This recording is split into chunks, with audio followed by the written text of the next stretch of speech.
Whoa! Whoa, was it me? Or was that a new British Fist intro? I think it was. Whoa, high five! But to be honest with you, NJ, to be honest, let's just calm down a little minute. I think if British Fist did a review of a 3-hour Raw, it would go a little bit something like this. Welcome back, YouTubers, to another WWE vlog. A 3-hour Raw All-Stars extravaganza with us, the British Fist. Ka-ching. Ka-ching, that's all. Yep, definitely, NJ. Anyway, make sure you guys subscribe up above, like this video, and also comment your thoughts on the show down below. I am Mr. Parkin, of course, and this guy sitting next to me is NJ. What's up? And be sure to contact us in the links in the description box below. Sure thing, NJ. Contact us, please. But anyway, let's just get onto this Raw review because we need to get through some stuff pretty quick. We started off, it's an all-star Raw. It's blatantly an advertisement for the game, WWE All-Stars. But we'll look past that for the time being. The first random announcement of the evening is the fact that it's going to be Cena versus Punk as the main event. It really had no meaning. But the thing is, even though it's got no meaning, I was hoping for a Raw wrestler versus a SmackDown wrestler, but I'm fine with this as long as it's an entertaining match. Yeah, words got a bit muddled up there. Yeah, because when Cena and entertainment comes in, you just can't say those words. It's hard to say. Anyway, so we've started off with The Miz. It was good to see The Miz open the show. We haven't really seen him open the show that much recently. He came out saying that he's the All-Star. He's the must-see champion, even though he's not champion anymore. And out comes Mr. Steve Austin. Obviously, he's going to come out because it's his show, as he calls it numerous times in the night. And he basically comes out and starts saying, Miz, you talk like you're the it on wrestling. Let me put you into perspective that, Stone Cold's gonna whip some ass, basically. Yeah. So we put some it was good to see them two in a segment. The back and forth was pretty good. He says that Alex Riley showed guts, which is decent. And he announces that Riley and Miz are going to be in Piper's pit later on tonight, which I was pretty excited to see. It's always good to see Roddy Piper. Whenever Piper comes, it is something you're expected to see. Yeah. Every time he gets brought into wrestling, it's what you expect to see. He always sorts stuff out, does Roddy Piper. So hopefully he'll put Miz back into his place where he hasn't been since he lost his championship. Yeah. And then out comes Alberto Del Rio, because we don't know what his name is because he hasn't mentioned it to us about 50 times. But you already knew that. Of course we did, because he said it 50 times. There he goes. Yeah, he gets in Austin's face now. Basically says his ass whooping is his destiny. Yeah. Yeah. Austin 316 said, I just kicked your ass. Austin knows what he's saying. And Austin makes our first match of the night. Thank God for that. Austin makes a match. And the match itself is Alberto Del Rio versus... This match made so much sense. Versus this person. Kane.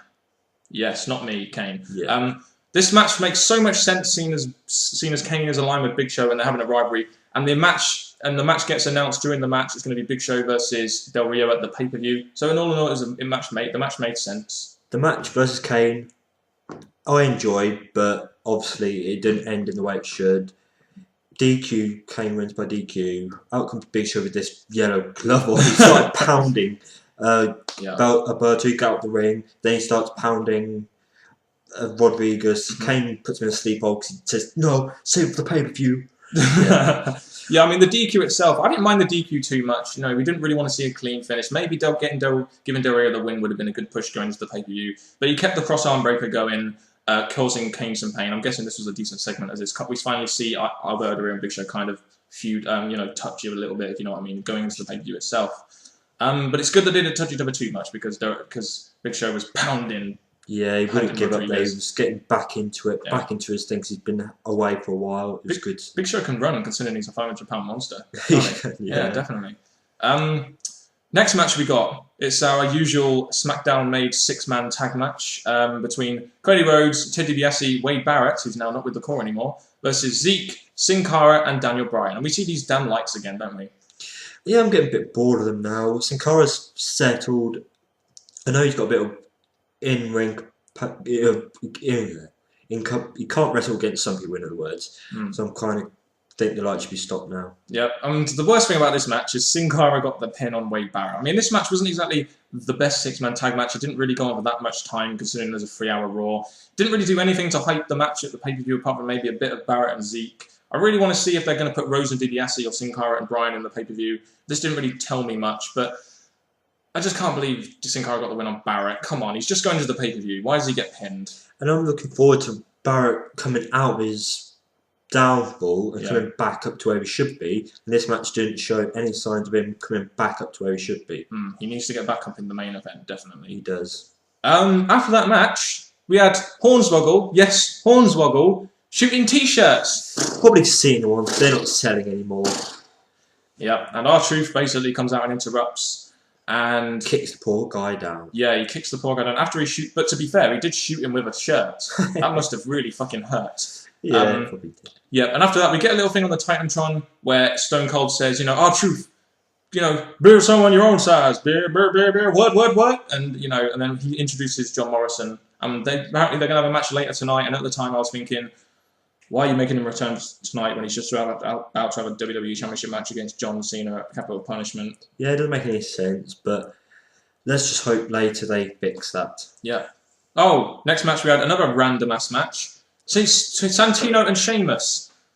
Why is this match even happening? You guys guess who won this match. Have a moment to think. You're right. It was Sheamus, for fuck's sake. Why did they even have this match? It's so pointless. He got the Cobra. Yeah. And he's probably one of the first ones I've seen actually get out of it, and he kicks down. Yeah. None of them were on the pay-per-view. I don't see why this match was even made. It was just filler. It sucked. Sheamus squashed Santino. There you go. And let's see if anyone else gets squashed. Speaking of squashes, NJ, next match we had an Orton segment. 2 of them. Not just one, but 2. But it does make sense because the next thing led on to Orton. Yeah. Well, we had footage of the previous 2 SmackDowns, which was good build to this segment. Orton's mic didn't work. Ha ha ha! You suck, Randy Orton. You can't even work a fucking mic. But yeah, let me see Christian on the Titantron. Yeah, he was just saying like, I'm not going to come down. But then he says, then Orton keeps blabbering on, finally convinces him, down comes Christian. It's a shame Edge isn't here to carry you to the ring. Oh. Yeah, at least they're not sprinting Edge anymore, so that's fine. Yeah. But Christian comes out, he says, but then he has second thoughts. He kind of goes, no, I'm not getting in the ring with you, brother. And the Raw GM comes on, says Orton has a concussion and that he can't compete tonight. So... Concussion? Really? Well, he did get hit in the head with 2 titles. If it was Cena, he would be fucking fine. But someone got concussion, and then he goes and makes this whole rule: you cannot touch him, or you'll be stripped from the title. Yeah. So at least we're not seeing like a proper confrontation before Capital Punishment. We're going to see the proper confrontation at Capital Punishment, which I kind of like. I kind of like that build where you're not getting too much between the 2 before the pay-per-view. But saying that, I would have liked to see Orton getting angry and just saying, screw it, I'm getting you, Christian. Yeah, and the title gets stripped and maybe had the vacant title for them too. Orton still would have won though, knowing him. Yeah. Yeah. But then at least Stone Cold, he put Christian in a match because he was, you know, the man with power today. He puts him in a match with Rey Mysterio. Why the hell was Christian looking scared? Rey Mysterio is 5 foot, what, 150 pounds? Well, this goes on to I'm not happy about Rey. Rey is one of the ones you look at and think, yeah, he's just going to beat him. Yeah. We see this match, Christian versus Rey Mysterio, after the break, after Booker T comes out on commentary. Can you dig that, sucker? But anyway, we get to the announcement that there's going to be Punk and Rey for Capital Punishment. This is a match we've seen twice already on Raw. You know, a lot of these matches that they've done tonight are done at the last minute and haven't really had too much proper build to them in terms of storyline or anything like that. You know what I mean? I get that, but at the moment, this match... Christian got DQ'd. Wasn't really much to it, was there? Yeah, I'll pause there because I'm like, it's good they're doing this because basically we have Christian who's got a match at Capital Punishment and Rey. So yeah. Well, the thing is about this match is it was good that it ended in a DQ because it didn't really squash any of the 2 people that have matches going into the pay-per-view, which was good. But we then had CM Punk interfere and Nexus interfere and beat on Rey Mysterio, which kind of made sense going into the pay-per-view. At least it was some decent build going into the pay-per-view, which I liked. Yeah, that's true. Yeah. Was there anything else you want to say about that match, MJ? Not really. I'm just looking more for Punk winning because he's been doing badly in the past and he's started to look good again. Yep. So I'm looking for more wins from him. Okay, well, that was a bit of a random ass match, but there you go. We then get a little backstage segment where Stone Cold says that Dolph Ziggler can have a shot at Kofi at Capital Punishment. As long as he drops Vicky Guerrero as his manager. Oh, I was just joking, fella. I was just joking. Yeah. Anyway, I don't know. That was stupid. I don't know. Is that the way they're going to build their mid-card title match of the pay-per-view? Looks like it's going to be.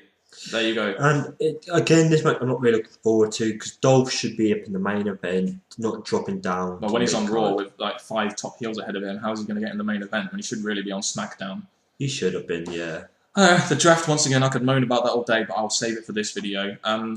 Next, we have the supposed return of John Morrison. R-Truth versus John Morrison. And going into this match, I was thinking to myself, I don't want to see this match. I want to see John Morrison and Jomo at the pay-per-view or at any pay-per-view, maybe sometime with Money in the Bank. I'm glad what happened. Backstage, you didn't come down to the ring. R-Truth was there waiting. Are you scared? Are you scared to come out and face R-Truth? And then he threatened to go backstage and bring him to the ring himself. And happened to see John Morrison is taken out. Yep, and then we see R-Truth doing like a news segment saying, what do we got here? What do we got here? We got John Morrison on the floor. And basically he goes over to John Morrison, he's injured. I'm glad they've done it this way, just because it's kind of prolonged the feud a little bit more while he's in a title match. And he basically goes over to John Morrison and says, you gotta get! Again, like, it's been a while since I've actually seen someone attack before a match. So I thought this was something good. It made the R-Truth and John Morrison rivalry continue after Capitulation. Which was good, because we don't need to see this rivalry yet. We need to see him going after the title first. That is true. Yeah. Okay, so that was an effective segment, I thought, even though there was no match. The next match we get is another sort of random tag match, which made sense because you have 2 rivalries in there. You had Ziggler and Swagger versus Bourne and Kingston. Now, again, we had Ziggler and Kingston at the pay-per-view, obviously, so that's a feud. Why the hell did Bourne pin Swagger? I would have liked to have seen someone like Ziggler getting a push into the pay-per-view and pin someone like Evan Bourne, who's not involved in the pay-per-view. No, but as much as that is a good point, it's also we've also got to look for the next rivalry, which is Evan versus Swagger. There needs to be some build in that. But it's not going to be at the pay-per-view, so why build for it now? Well, at the expense of a match which is going to be at the pay-per-view. We know what WWE's like, matches at the last minute. So that's a good point. They have done a lot of matches at the last minute. And while I'm here, I really just want to complain about this because I don't like this whole make the matches on the last week. There should have already been some build for this. They should have already been announced so that they can actually build for these rivalries at the pay-per-view. At the moment, this pay-per-view isn't looking very good. Tonight, we've got 4 matches made. Nice. 4 matches made, which is good to see, but they're doing it now when there's not really too much build to it and you can't really get too much behind it on the last Raw before your pay-per-view when you've only just made the fucking match. No, but I'm saying that these 4 matches weren't made, the card would be pretty slim. So I'm glad they've done it. Yeah, same here. And it's a damn good job we had this next segment, which was a Piper's Pit segment between Alex Riley and Miz, and of course the infamous Riley Piper! And every time a Piper's Pit is a really good, it talks about rivalry. What Piper's good, he's good at touching on certain points to get the others bring the best out of what they have to say. Yeah, true. And I think, to be honest, this is probably the best feud they could have done this with because it's the most personal, it's the most sort of violent we've seen so far. So this is by far the best one they could have put on Piper's Pit. As we all know, those are the kind of feuds you want to see on Piper's Pit. It was also very good to see Alex Riley involved with Piper as his evolution as a WWE superstar comes on. This will make this allows him to shine a bit more in the short term, having someone like Roddy Piper on his side. And he was really good at winding Miz up, which made the match, which I think was pretty good. Obviously, when you see him there, every time you see Piper, you know there's going to be a Piper's Pit. But there's also a match happening on this Raw. Yeah, before I get into the match quickly, I just want to say, the back and forth between Miz and Piper was pretty good, wasn't it? Didn't he say, didn't Miz say something like, I was part of the real world, and he goes, didn't see it. Yeah, that was true. That was hilarious. I personally can't remember much about the real world. No, it really did suck. Yeah. Tough Enough's better, put it that way. That's true. Yeah. And then Riley gets all in Miz's face and have a good fight. And Stone Cold made Alex Riley the referee. He also made the match between Miz and Roddy Piper, like you said. The match was a very short match. We had the moment, basically the main moment of the match was when Miz hit Alex Riley. Alex Riley hit him back, and then Roddy Piper rolled up Miz to get the win. So WrestleMania 1 defeats WrestleMania 27, which is good because WrestleMania 27 fucking sucked. And I'm just saying, overall, this match was quick, but it got straight to the point. It showed that because Miz did get a bit of. He did push Alex Riley, so Alex Riley should have done that, which is good. I think the segment itself was very good. It did very good for the hype for the pay-per-view. It's the right segment to have. The match following was not as good as the segment, I thought. It wasn't as effective, but it still did its job. We saw a legend in there, Alex Riley, doing the fast count, because he's very good at that fast count now. Now he's a professional referee, of course. And I think it's made me want their match even more now, both the segment and the match. I'm really looking forward to their match. Yeah, Roddy Piper was the perfect thing they could have done with this if they wanted to make it big for the Capital Punishment, which they have done. Best built feud, in my opinion, going into Capital Punishment so far. Really worth watching. Yep. But talking about best feuds, this is what this next segment wasn't. Because next we had a 7-on-7 Divas match, which wasn't going to promote any feuds because there's 7 versus 7 people Divas in the damn match. And I think they picked the wrong winners. I know Kelly's the growing diva, but I really think they picked the wrong winner.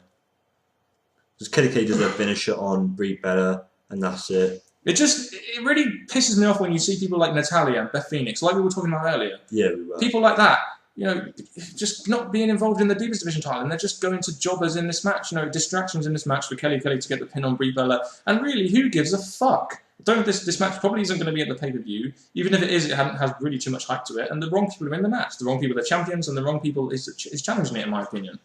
I'm just hoping that they, either at the pay-per-view, they do have a match, make it more entertaining than that was. Yep. And after that, who gives a fuck match? We get Stone Cold making a very interesting announcement for next week. NJ, would you like to elaborate? Okay. He basically said that next week, after the pay-per-view, there's going to be a 3-hour Raw of viewers' choice on the matches, the stipulation. I'm like, wow, this should be good. So the viewers get to vote, and I think we've seen it before. It's been a while since we've actually seen like Cyber Sunday. So I say it's good that they're bringing this back because it's going to be entertaining, I'm pretty sure. Yeah, they sold this pretty well. The whole idea of a People's Raw, I think, is very good if done right, and I think it's at the correct time. After the pay-per-view, so when that pay-per-view hype is going to be minimal, so it's a good time to have it rather than now and have it the fucking week before the pay-per-view, a 3-hour Raw. That's very true, and I think I'm hoping, if it is going to be viewers' choice, unless it's rigged, idea. I'm hoping that this sparks new rivalries after the pay-per-view. Yes, I am too. So after that announcement, which I rather liked, when he destroyed the Raw GM as well with his damn... Yeah. Oh, same before he started, that's a bit... Not another Edge. Not another Edge. Oh, I don't know. It was fun to see. It was good to see with the whole Raw General Manager thing. And then he takes the broken laptop away, Yeah, okay. There we go. That's Stone Cold for you. Raising hell, drinking beers, stunnering people. Before that, the GM said he will be back next week. Great. Yeah. Should we just move on to the main event? Yeah, let's do that. Yeah, the main event was John Cena versus CM Punk. We had no Nexus at ringside. This match, although random, kind of makes sense in some ways after this rivalry never really finished, which was going to be probably a big rivalry going into WrestleMania. It was. Until they changed it to Cena versus Miz. But yeah, it was a good match, wasn't it? Yeah, I enjoyed it. It was good action between Miz... Cena. Yeah, good chance. Let's go, Cena. Cena sucks. Let's go, Cena. Cena sucks. And this chant was throughout a lot of the match. It was very good to hear the crowd actually reacting to a match, and all the kids going, "Let's go, Cena," and all the hardcore fans going, "Cena sucks." Wasn't that good to hear? I was genuinely saying Cena sucks. Then this was a really good match. It was very back and forth. We saw CM Punk do the old Macho Man axe handle off the top rope. Very good back and forth match. We get to see CM Punk doing some good stuff in the ring, and the ending was also fucking awesome, wasn't it? The ending was by far my favourite part of Raw. Same here. Before we get to the ending, that's what I was going to say. R-Truth comes into the crowd, finds his little Jimmy, says, "I'll tell you what I'll do. I'll have this hat if you can have a sip of my water." I really thought he was going to spit in the kid's face. No, sure not. Yeah. But anyway, that distracts Cena, and then CM Punk hits the GTS for the win. Yay! Sing along! Definitely, it was fucking awesome, wasn't it? Highlight of Raw. Yeah, definitely the highlight of Raw. I really liked the way how the end of this match gave R-Truth a push going into the pay-per-view. It was really good to see him on top at the end, and it was good to see Cena lose in a fucking match for once. NJ, what are your overall thoughts on that match? CM Punk, I think he needs these wins, because obviously we're trying to make him, hopefully, reconsider leaving. We have R-Truth, who's been hopefully a growing heel main eventer. Yeah. So he needs to have his involvement wherever he can. And Cena losing, how can we complain about that? Exactly. How can we complain? NJ didn't even need his monster today, Nope. which is a revelation. Going off what we've done now, what are your overall thoughts on Raw, NJ? Raw, it was very entertaining. I thought the way through every match had something I liked about it. Yeah. The main event, it made my night. So yeah, I'll give it a good thumbs up. What you grade it? B+? It'll be a B+. Oh, Yes. B+, just like Slammiversary, eh?